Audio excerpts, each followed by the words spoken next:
All right. My company, SDX, does 2 software as a service products. So our products are software delivered over the internet to our customers. And I really have been interested this year in talking about captured markets. So my customers have already paid me some money and they have to use my website every day to get to what they need to get to. So essentially, Plan Exchange, which is what I'll be talking about tonight, is a way for land surveyors, essentially like engineers, if you don't know a land surveyor, kind of very focused on technical. The sort of software that they use day to day are things like CAD software. If you think that your design software is complicated, CAD software takes that and times it by about 5. In terms of its complexity of how it looks to use. To them it's very simple, but it's got thousands of icons, lots of different ways you can do things. So when they come to our site, what they're doing is they're buying things that they need to do their job. So they're buying things like land titles and they're buying things like survey plans, which are PDFs essentially to do their job. And there's a number of suppliers. We've been in the market for about 3 years, so I wanted to talk about tonight what design means for our business and why we've invested in design.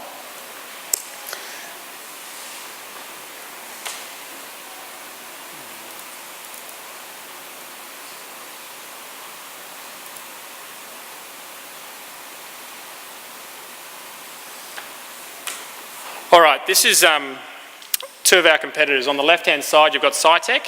SciTech is a wholly owned government consortium. What you're seeing is their way of listing out products, right? So really it's just like a whole list of links, right? On the right-hand side is a competitor as well called ABR. Again, what you're seeing is a whole series. These are separate pages, so I'll just see.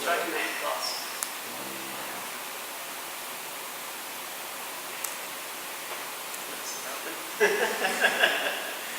maybe when you get out of it, get up the toolbar in one piece and like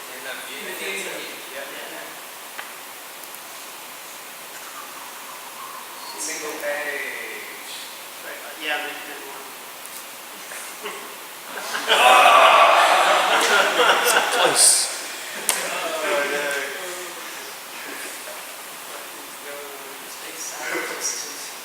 Maybe it has been. See.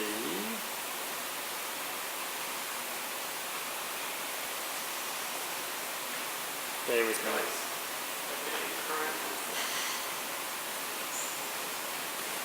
All right, we've got internet, so we can show you anyway.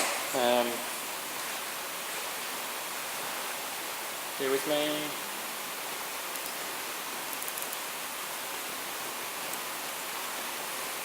Oh no, I don't do that.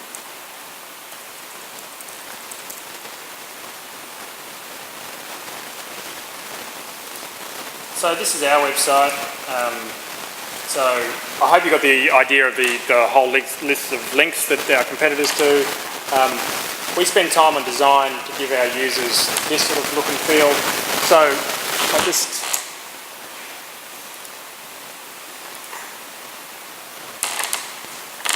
it's the same information, right? But we optimise so that our customers have to spend less time on our site. So we look at the critical paths of our users because I don't know whether you know, but there's kind of this real constraint in society on engineers. They're kind of really expensive people, and we feel that by designing for them, they'll spend less time on our site. And so some people that's kind of counterintuitive to a lot of consumer web design people. But what it means is we're showing a respect for them. Right? It actually means that when they're trying to do things, they can achieve that in the minimum amount of steps, right? So the important thing for us really is that we've been able to last year almost a single customer, all right? So, and there's a couple of reasons for that aren't design, but design is a key importance for that, and I know that because in landscape,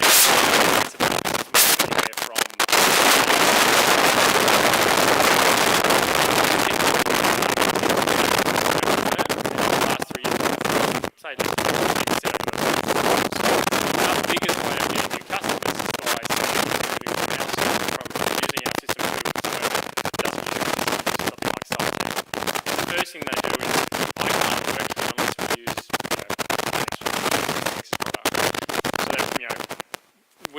few days, they've converted their whole office over, right? So that's that whole referral business that means quite a lot to us.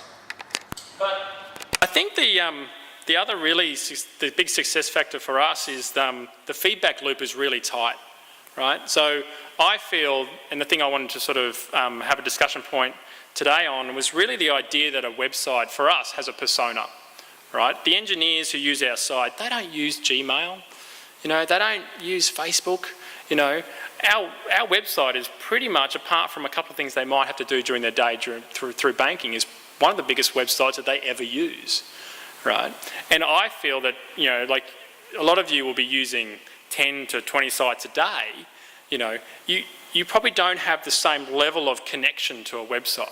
But think about a website that you use a lot, right? And when that design changes, you're thinking, oh, did they move it? You know, I would have done it a bit differently. I would have put this up here, or, you know. So our users are quite passionate. And so I feel that, you know, by treating them with some element of understanding, you know, they actually have an emotive response to our website. So we've been able to prove that because when we're doing a new feature, so when someone suggests something to us, you know, we'll take them through our mock-ups and we'll walk them through how we're going to implement that, you know, and they'll actually be able to help us correct that before we put it in place. And the other thing that we're really proactive in, this is a Ruby on Rails website. I won't bore you with the technical details, but the implementations that we do from other things to keep our site different than our competitors is that we know that something is wrong before the customer does. And if we don't do that, we think that there's something wrong, right? So a lot of users hit a 404 or a 500 error page on a website and no one really ever knows. It's in a log page somewhere. So that means that the software's either broken or they've gotten to a broken link, right? So we feel that if they've done that, we've disappointed them, right? We haven't served them with content of value, right? So we actively monitor all our dead endpoints, and before they call or before they email, you know, we know, right? And we have performance metrics in our business to make sure that we're fixing those things, right? So that they're actually decreased. I guess the other way that we show that we treat design, and people often think about visual design, and obviously I've put up the visual design here, but you note that our page load times are about 10 times faster than our competitors, right? Even with rich design, right? We do, we use techniques like Ajax, for example, to partially load or do interactive components on our website. Our competitors don't do that because they say, oh, just static websites. But the problem with static linking, like you saw before with just a series of links, is that every click is a whole new page, right? So, you know, with modern coding systems, you can actually deliver them that same speed with a much more user-friendly sort of way of getting about. Two things that really are dear to my heart. Our satisfaction rating is through the roof. You know, our customers, we actually survey them and talk to them about, you know, would you refer us to someone else, and talk about satisfaction. That's pretty important to me. But the other reason is that I'm actually proud enough to sit up here and talk about it. And I can guarantee you, if you wrote the site for SciTech, you wouldn't be here, right? And there is an element of pride in crafting out good work, right? And I think that one of the software engineers in my business today talked to me about it. He said, the SciTech website looks like it's been designed by an engineer, a software engineer, right? And it's been designed so his code is easy to write, right? So if they add a new product in there, there's no web design change, there's no problem, you know, we'll just jam that in there in that list. The list just gets longer and longer over the years. So if my business decides to take on a new product, we've got to go, oh, how do we fit that in? You know, and so we've actually got to make sure it has value, which might mean that we have to take something away, right? So it's difficult because people think of the software engineers as being, you know, the people who know how to design, you know, because they output, you know, HTML to the screen. But really, we sort of say, well, it's not that much more of a cost to have a web designer come in and help us do the front end component of it, right? My belief is somewhere like SciTech could have 3 or 4 of these type sites sitting above that, their systems, and they have a much higher satisfaction rating. At the moment, they're just losing customers.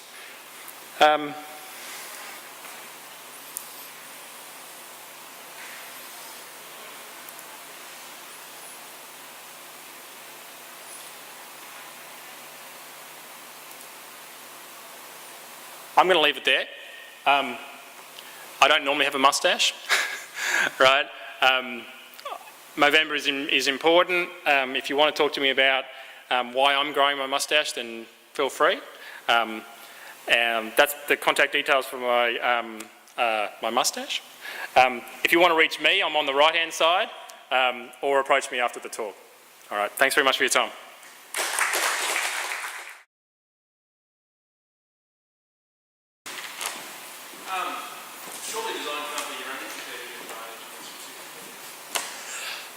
No, absolutely not. So the question was, is design my only competitive advantage against my two competitors? There's about 4 or 5 competitors. I just brought up 2 that I have logins for.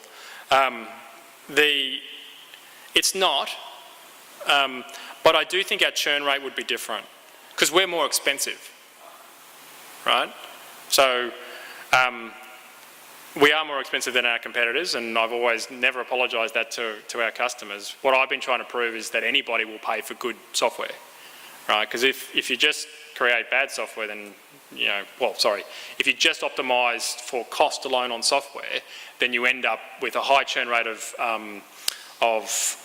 staff, right, in my experience, because they're not very proud of what they do, right? So they'll go and do something else, right? It's just money. Right? Whereas if you help them, understand what their customers are actually doing, then potentially they will stay longer. So, no, I don't think it's the only thing. I mean, we also have some unique components in our business that make it better. For example, we do a lot more front-end interactivity. So we do a lot more JavaScript, which means that we can do a lot more, mapping and things like that. Do we do a lot of user testing? Not enough. We don't. I really took to heart something that you said about 18 months ago. You said, don't give a client 3 designs because then you're giving them a choice, right? We give them what we think is the best solution. In terms of user testing, we do a lot of tracking in terms of I don't know whether you noticed before, but on the page there was recently we dropped in all those examples, all that sample sort of links that you're seeing, and we're tracking each click on those because we wanted to understand. It was a feature that we put in, and we wanted to track that. One of the major things that we're working across our software next year is actually we do a lot of back-end tracking in terms of essentially we're not tracking all the clicks on the website. So for example, I don't know whether people are spending more time hovering around this box than this box before they, we're not doing enough of that. But we will be doing some more of that because we found out recently some of our assumptions were wrong, and we did that by actually going out into in sitting in front of people. And so I think I'd like to learn more about the technology where we don't actually have to physically go and sit with them. We can just see their screen and watch them do stuff. But the hardest thing is not telling them what to do, it's just learning. Any other questions? Do you have a mobile version of that? Or is it just That's an interesting question. So, do we have a mobile version of this website? We have less than 5% people using this on a tablet. The interesting thing is that the land surveyors, they're in their field and they have, you've probably seen them set up by the side of the road with their, like the funny looking thing. Well, that's actually like a robot. And they've got quite advanced computing in their trucks. They tend to be fairly network disconnected when they're remote. And their view of it, if the information isn't loaded into the format that the robot needs, the collection information, then it's probably too late. It's probably easier to drive back home. So we haven't had much of a call for it. The thing we are looking at though is that we're looking at more, how do you join a website to those robots? because traditionally that's been done very much offline with different bits of software. But those people who are making the collection systems, the robotic type systems, the sensors, are now doing more web-like stuff. So there will be, over the next few years, there will be more sort of smashing together of those concerns. Because the other big thing, I didn't go into the detail of our business, we do a lot of online storage for our customers, so our customers tend to have a whole bunch of archives of this information. So one of our big competitive advantages is that we integrated that archive in our site, whereas our competitors don't do that. Any other questions? All right, thanks for your time.